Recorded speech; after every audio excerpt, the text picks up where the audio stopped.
Hey guys, I'm here with Saba. You might remember him. We did a video, I think it was like what, October or something before you left? End of October, yeah. Yeah, so Saba was here on the farm with us for a little while. He came for the August workshop, and then you stuck around and helped us on the farm for a while in October.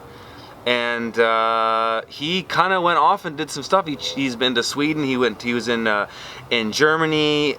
He went and checked out JM's farm and stuff. And so we're gonna get a little bit of an update from what he's doing. And but you know, preliminary a little bit. He's gonna be starting a farm in Malmo, Sweden.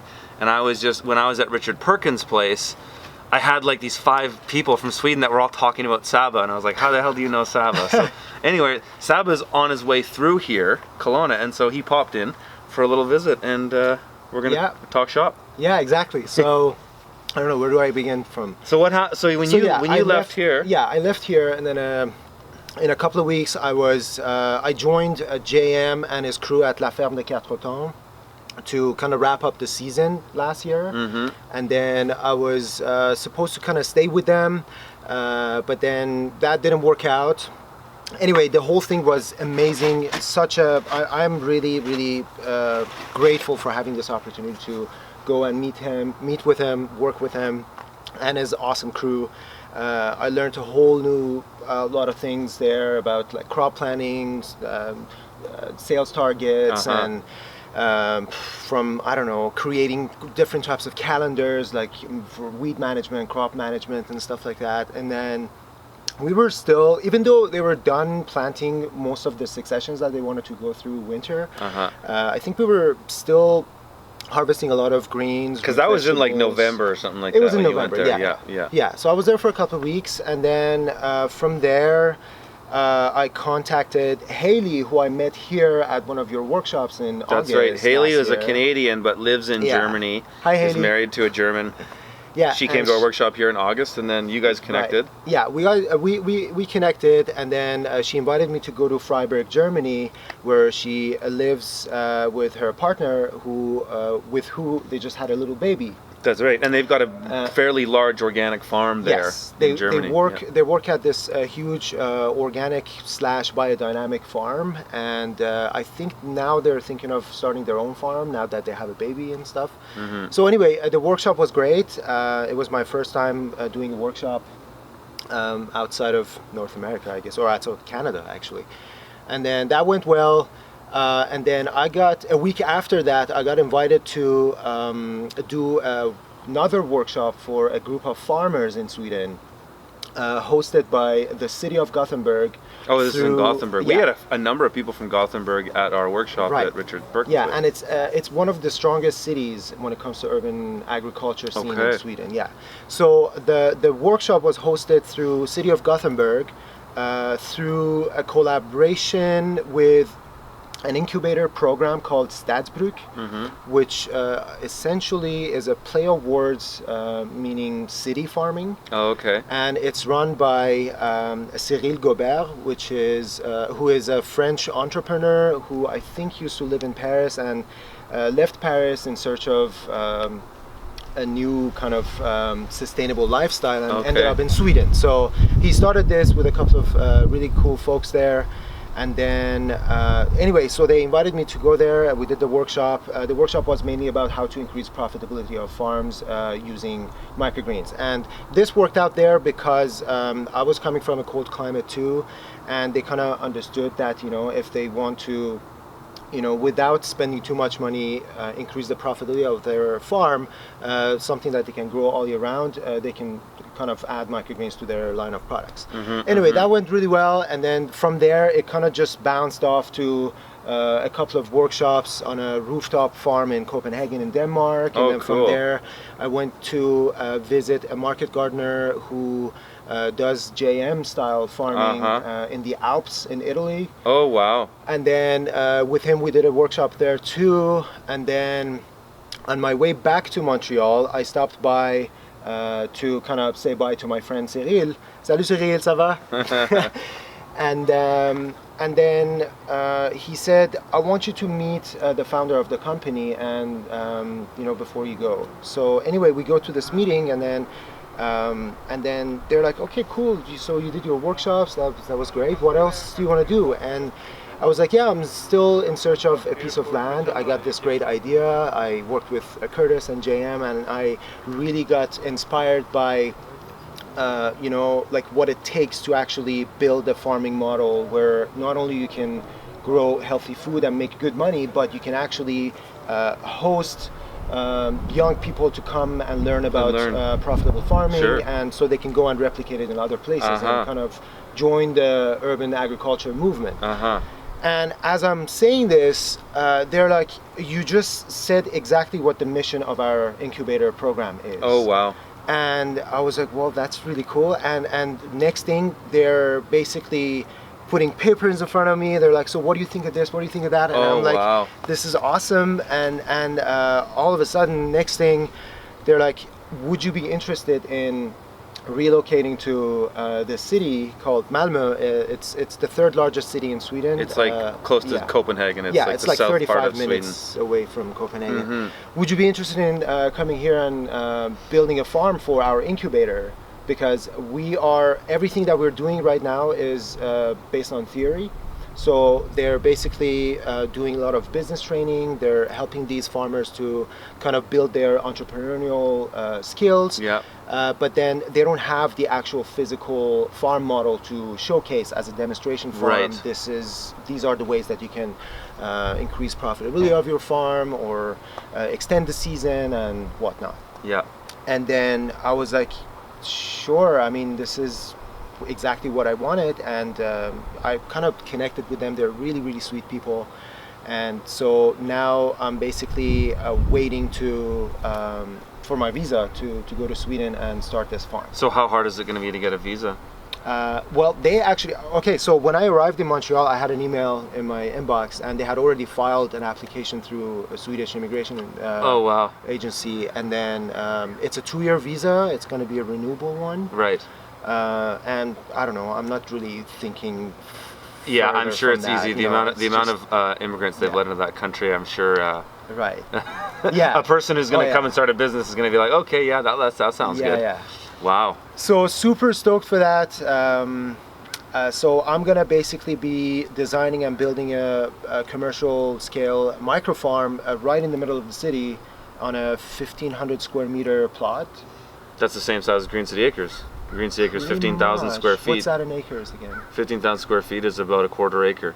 And there so 15,000, 1,000 square feet is 100 square meters. It's probably between quarter and third of an acre. Okay, yeah. That's about the size of our farm. So so the plan is to kind of go there whenever my visa comes. It's probably going to be end of September. I'm going to do a bunch of cover crops there to loosen up the soil a little bit. Okay, so when are you going to go? And you're going to go in the fall?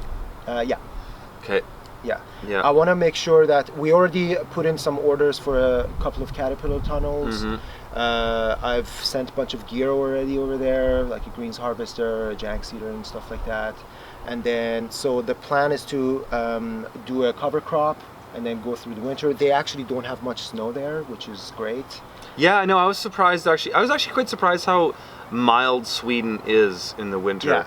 I mean, just from what people were telling me. Especially this city, because it's on right at the southern tip of Sweden. Right. Yeah. It's kind of like Vancouver. Yeah. But less rain. Yeah, less rain. Yeah. But darker. More sunshine. But in the winter. Sunshine, yes. In more sunshine in the summer. Yeah. But dark as hell in the winter.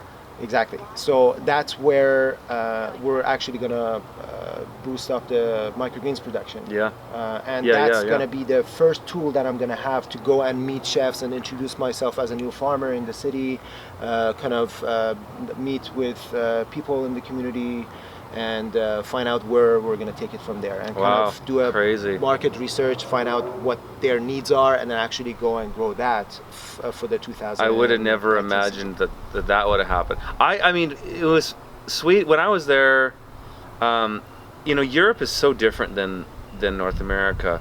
I mean, the one thing I just couldn't get my head around was the amount of tax that they pay. A lot of tax. It's insane. A lot of tax. It's like, it's common for people to pay like well over 50% in total taxes, and then if you're like relatively well-to-do, you pay like 75% of your income. Yeah, I'm not really sure really how the taxing works, but I do know that they pay somewhere between 31 to like Well, they pay 45%. They pay 25%. Well, they have certain brackets too. On just on the sales tax. Oh yeah. On everything is 25%. Yeah. Like we went to restaurants that would cost like, you know, medium scale restaurants that here would, I could go with my wife and daughter, we could go out and spend $40. In Sweden that we would spend like 120. Right. Yeah. That's how in Stockholm. Yeah. So maybe, you know, Stockholm's probably a lot more expensive than Way Malmo. more expensive actually. Yeah, Malmö is the most affordable metropolitan city in Sweden. Oh, that's cool. Yeah. Oh, that's interesting. And pays are actually quite similar to Gothenburg. Not as close as Stockholm, but definitely. Yeah. Well, I don't think they have a minimum wage in Sweden. I actually don't know. I asked people that, and they were like, "No, I don't think." Like, people didn't even know. I don't even think. I mean, people probably get paid a lot. Is Right. like, you know, it's a relatively wealthy country. Right. I think the wage standards are high. Yeah. One of the things that I suggested them as we were talking about the idea of me moving there and starting this farm was to, initially they didn't have, they didn't think that they would actually make it into a commercial farm and actually sell. They were mainly thinking about having a demonstration farm where everything's just super tidy and clean. You can't demonstrate things if it's not actually commercial. Exactly. And that's what I told them. I said we need to show numbers and be completely transparent about how much money this farm is making. And I actually gave them the idea that, you know, my salary would have to come from the farm. So I have to work my ass off there in a completely different environment with new language. Everybody speaks very good English in Sweden, though. They do. And I found it interesting there too, like, not like Quebec where like people will hate on you if you speak English. In some places, not some places, but in Sweden, no, I never got that. Like, people were more than happy to speak English because they're just so used to it. Oh yeah, very friendly people. Yeah, super friendly people. Yeah. So yeah, the goal is to basically show those numbers, show that the farm is profitable, not only profitable enough to pay for itself, pay for a main farmer there, but to actually put more money into the farm, build more infrastructure. Like, I'm gonna basically build this place from scratch. So maybe I can come there next year and do a workshop. We would love on to the have farm. you there. Yeah, that would be great. I mean, I could definitely. It was interesting going to Europe. It was my first time there, and it seems like there's a lot of momentum going. There's not. I didn't see a lot of people doing it, but a lot of people were talking about it, and so it seems like there's the bubble about to pop there. It's like, a lot of people are going to be doing this stuff. And one of the really interesting things about this incubator program is that they actually work with municipalities. So this is now to a political level. You know, they actually care about having urban farmers and like increasing the number of people who actually grow for communities. Oh, interesting. Which is really awesome. I would love to see things like that happen in Canada, in our country here. Yeah. So wow, I'm stoked to kind of be part of that network, and would love to learn about how such incubator program actually works with municipalities, because we don't have such a thing here in Canada. Right. We have incubator programs, but you know, they don't work in city level. No. They just make certain pieces of land available for farmers to go and and that's pretty much what they're doing there too. But then with the help of city. Right. So the city pinpoints certain plots of land that are quite actually fertile. Right. And then they say, okay, whoever is interested in doing urban farming, now we have a land on this part of the region available. Yeah. And then the urban farmer goes there for about a year or a year and a half, let's say 2 seasons, and then they use it as a test bed. They go through a couple of seasons to kind of find their market and see how they like it, and if they like it, they can actually be assigned to a bigger piece of land where they can actually I've seen models of that done. Like there's one in BC called Halliburton in Victoria.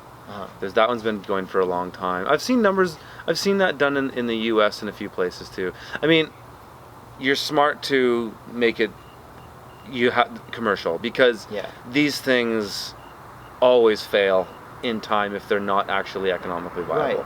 People lose steam to it too, because it's just like, it's kind of like faking it, and it's just not really.